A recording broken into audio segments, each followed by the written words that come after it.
So all of you hi. So ಏನಂದರೆ ಅದೇ riding jacket review.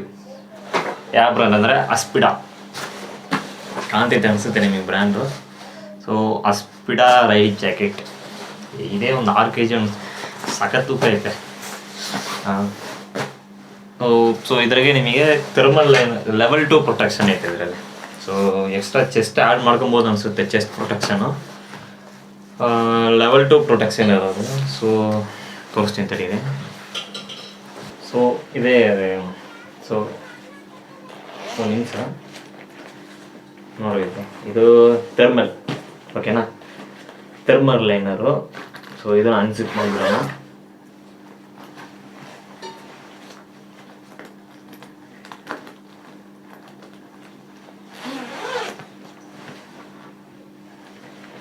So thermal liner, ಓಕೆನಾ. ಆಮೇಲೆ ರೈನ್ ಲೈನರು ಸೈಡ್ ಇದು ಕಾಣಿಸುತ್ತಾ ಓಕೆ. ಸೊ ಇದು ಥರ್ಮಲ್ ಲೈನರು ಸಖತ್ ಮಜಾ ಇದು.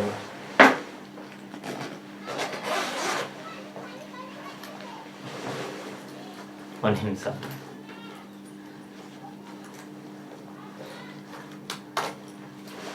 ಓಕೆ, ಸೊ ರೈನ್ ಲೈನರ್, ಓಕೆನಾ. ಇದು ಅಸ್ಪಿಡಾ, ಸೇಮ್ ಅಸ್ಪಿಡಾ ಕಾಣಿಸ್ತಾ. ಓಕೆ, ಥರ್ಮಲ್ಲು ರೈನ್ ಲೈನರ್ ಅಂತ. ಸೊ ಇವಾಗ ಬರೋಣ ಜಾಕೆಟಿಗೆ. ರೈಡಿಂಗ್ ಜಾಕೆಟ್ ಏನು ಮಜಾ ಇತ್ತು ಗೊತ್ತಾ, ಒಂದು ಅರೌಂಡ್ 5-6 kg ಬರುತ್ತೆ ಅನಿಸುತ್ತೆ ರೈಡಿಂಗ್ ಜಾಕೆಟ್. ತಡೀರಿ ನಿಮಿಷ, ಫುಲ್ಲು ನೀಟಾಗಿ ತೋರಿಸ್ಬಿಡ್ತೀನಿ.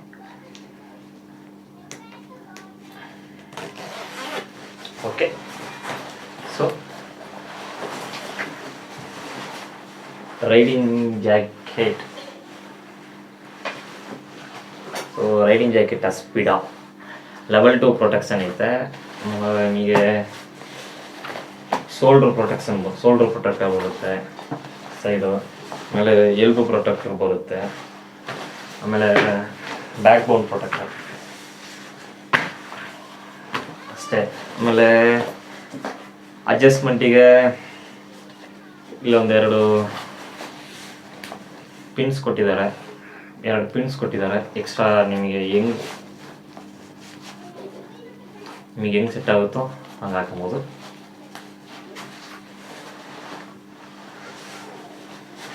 ಸೊ ಏನು ರೇಟ್ ಅಂದರೆ ಅಸ್ಪಿಡಾದು ಇದು ನನಗೆ ಕರೆಕ್ಟಾಗಿ 6000ಗೆ ತಗೊಂಬಂದೆ.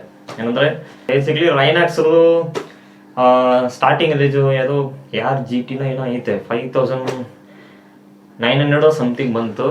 ಅದು ನನ್ನ ಸೈಜಿಗಿಲ್ಲ, ಎಸ್ ಸೈಜಿಗಿಲ್ಲ, ಅದು ಲಾರ್ಜ್ ಸೈಜ್ ಇತ್ತು ನಾನು ಹೋದಾಗ. ಆಮೇಲೆ ಟೈಮ್ ಬೇರೆ ಆಗಿತ್ತಾ, ಸೊ ಬೇರೆ ನೋಡ್ತಿದ್ದೆ. ಆಮೇಲೆ ರೈನಾಕ್ಸಲ್ಲಿ ಏನಂದರೆ ಆ ಒಂದು 2-3 ಜಾಕೆಟ್ ತೋರಿಸಿದ್ರು, ಅದ್ರಾಗೆ ಎಕ್ಸ್ಟ್ರಾ ಬಜೆಟ್ ರೇಂಜಲ್ಲಿ ಇರೋ ತೋರಿಸಿದ್ರು. ಅದರಲ್ಲಿ ರೈನ್ ಲೇಯರು ಥರ್ಮಲ್ ನಾವು ಎಕ್ಸ್ಟ್ರಾ ತಗೊಬೇಕಾಗುತ್ತೆ, ಅದೇ ಒಂದು 2000 ಆಗುತ್ತೆ ಅಂತಂದರು. ಸೊ ಬೆಸ್ಟ್ ಅಸ್ಪಿಡಾ ನೋಡ್ತೀರ ಅಂತಂದರು. ಸೊ ಓಕೆ ಅಂತ ಅಸ್ಪಿಡಾ ನೋಡಿದೆ. ಥರ್ಮಲ್ಲು ರೈನ್ ಲೈನರ್ ಎಲ್ಲ ಒಳಗೆ ಇತ್ತು. ಸೊ ಏನಂದರೆ ನೀವು ಈ ಜಾಕೆಟ್ ಯೂಸ್ ಮಾಡ್ದಂಗೆ ಇವಾಗ ರೈನಾಕ್ಸ್ ಅಲ್ಲ, ಬೇರೆ ಯಾವ ಜಾಕೆಟ್ ತಗೊಂಡ್ರು, ರೈಡಿಂಗ್ ಜಾಕೆಟ್ ತಗೊಂಡ್ರು, ಥರ್ಮಲ್ ಇಲ್ಲ ರೈನ್ ಲೈನರ್ 2 ಇಲ್ಲ ಅಂದರೆ ಸಪ್ರೇಟ್ ನೀವು ತಗೊಬೇಕಾಗುತ್ತೆ. ಸೊ ಅದನ್ನ ಒಳಗೆ ಸ್ಟೋರ್ ಮಾಡೋಕ್ಕಾಗಲ್ಲ. ನೀವು ಒನ್ಸ್ ನೀವು ಹಾಕೊಂಡ್ರಿ ಅಂದರೆ ಆಮೇಲೆ ಬಿಚ್ಚಬೇಕಾದ್ರೆ ಅದನ್ನು ಒಂದೊಂದು ಸತಿ ಇಡಬೇಕು, ಅದನ್ನು ಸಪ್ರೇಟ್ ಕ್ಯಾರಿ ಮಾಡಬೇಕು. ಸೊ ಅವೆಲ್ಲ ತೊಂದರೆ ಆಗುತ್ತೆ. ಸೊ ಮೋಸ್ಟ್ಲಿ ಇದ್ರಾಗ ಅದನ್ನು ತೋರಿಸಿದ್ನಲ್ಲ, 2 ಒಳಗೆ ಜಿಪ್ ಮಾಡಿಬಿಡ್ಬೋದು, ಥರ್ಮಲ್ಲು ಆಮೇಲೆ ಇದು ರೈನ್ ಲೈನರು ಆಮೇಲೆ ಥರ್ಮಲ್ ಹಾಕ್ಬಿಟ್ಟು ಆರಾಮಾಗಿ ಗಾಡಿ ಓಡಿಸ್ಬೋದು.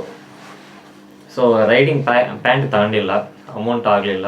ಸೊ ಇನ್ನೊಂದು ಲಾಂಗ್ ಟ್ರಿಪ್ಪಿಗೆ ಪ್ಲ್ಯಾನ್ ಮಾಡ್ತಿದ್ದೀನಿ, ಆಗುತ್ತೆ ಆರಾಮಾಗೆ. ಸೊ ಅದಕ್ಕೆ ಪ್ರಿಪ್ರೇಷನ್ ಅಷ್ಟೇ. ಆಮೇಲೆ ಸೊ ಮೋಸ್ಟ್ಲಿ ನೀವು ರೈಡಿಂಗ್ ಗಿಯರ್ಸ್ ತಗೊಂತೀರ ಅಂದರೆ ನಿಮ್ಮ ಊರ ಪಕ್ಕ ಯಾವ್ದಾದ್ರು ಸಣ್ಣ ಅಂಗಡಿಗೋ ಇಲ್ಲ ನೀವು ಅವರಿಗೆ ಬಿಸ್ನೆಸ್ ಕೊಡಬೇಕಂದ್ರೆ ಸಣ್ಣ ಅಂಗಡಿಗೆ ಹೋಗ್ಬೋದು. ಬಟ್ ನಿಮಗೆ ಕರೆಕ್ಟಾಗಿ ಪರ್ಫೆಕ್ಟ್ ಸೈಜ್ ಬೇಕು, ತುಂಬ ವೆರೈಟಿ ಇದ್ದರೆ ನಿಮಗೆ ತಗೊಳಕ್ಕೆ ಈಸಿ ಆಗುತ್ತೆ, ಯಾವುದು ನಿಮಗೆ ಸೂಟ್ ಆಗುತ್ತೆ, ಯಾವ ಸೈಜ್ ನಿಮಗೆ ಅಡ್ಜಸ್ಟ್ ಆಗುತ್ತೆ. ಓಕೆನಾ. ನಾನು ಬೆಂಗಳೂರಲ್ಲಿ ಒಂದು ಶಾಪಿಗೆ ಹೋಗಿದ್ದು, ಹೆಸರು ಮರ್ತೋಯ್ತು, ಓಕೆನಾ. ಅಲ್ಲಿ ಹೋದ ಲಾಟ್ ಆಫ್ ವೆರೈಟೀಸ್ ಇತ್ತು. Riding jacket, pants, bike accessories ಎಲ್ಲ ಇತ್ತು.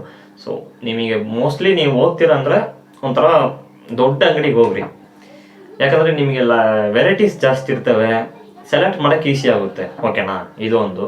ಸೆಕೆಂಡು, ಬೆಂಗಳೂರು ಹೋಗ್ತೀರಾ ಅಂದರೆ, ಬೈಕಿಗೆ ಹೋಗ್ತೀರಾ ಅಂದರೆ ಅಲ್ಲಿರೋ ಟ್ರಾಫಿಕ್ಗೆ ಸಿಗಾಕೊಂಡಂಗೆ ಯಾವುದೋ ಒಂದು ಮಾಲು ಇಲ್ಲ ರೈಲ್ವೆ ಸ್ಟೇಷನ್ ಪಾರ್ಕಿಂಗ್ ಏರಿಯಾನೋ ಆ ಪಾರ್ಕಿಂಗ್ ಬಿಟ್ಟು ಹೋಗ್ರಿ. ನಾನು ಇಲ್ಲಿಂದ ಬೆಂಗಳೂರಿಗೆ ಬೈಕಿಗೆ ಹೋಗಿದ್ದೆ, ದುರ್ಗದಿಂದ ಹೋಗಿ ಬೆಳಗ್ಗೆ 6 ಗಂಟೆಗೆ ಬಿಟ್ಟೆ, 8 ಗಂಟೆಗೆ 2 hours 2:30 minutes ಅನಿಸುತ್ತೆ, 2 hours ಅನಿಸುತ್ತೆ.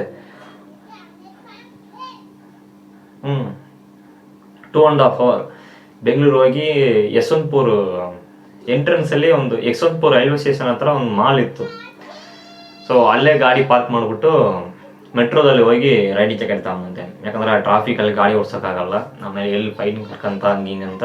ಸೊ ಏನಕ್ಕಂದರೆ ಅದೇ ಗಾಡಿ ಪಾರ್ಕ್ ಮಾಡಿಬಿಟ್ಟು ಹೋಗಿ ರೈಡಿಂಗ್ ಜಾಕೆಟ್ ತಗೊಂಬಂದಿದ್ದು. ಸೊ ಇದು 6000 ಆಯ್ತು ರೈಡಿಂಗ್ ಜಾಕೆಟ್. ರೈಡಿಂಗ್ ಜಾಕೆಟ್ಲೇ ವಾಟರ್ ಪ್ರೂಫ್ ರೈಡಿಂಗ್ ಜಾಕೆಟ್ಲ ಇರ್ತವೆ, ಅವೆಲ್ಲ ಹೈ ಬಜೆಟ್ ರೇಂಜು, ಫ್ಯೂಚರಲ್ಲಿ ತಗೊಳ್ಳೋಣ. ಸೊ ಸದ್ಯಕ್ಕೆ ಇದು ಸಾಕು, ಸಣ್ಣ ಪುಟ್ಟ ರೈಡ್ಗಳು ಮಾಡೋಕ್ಕೆ, ಈ ಕಡೆ ಹೋಗ್ಬರೋಕ್ಕೆ ಹಂಗಂತ ಅಷ್ಟೇ ಈ ವಿಡಿಯೋದು. Okay, thank you, bye.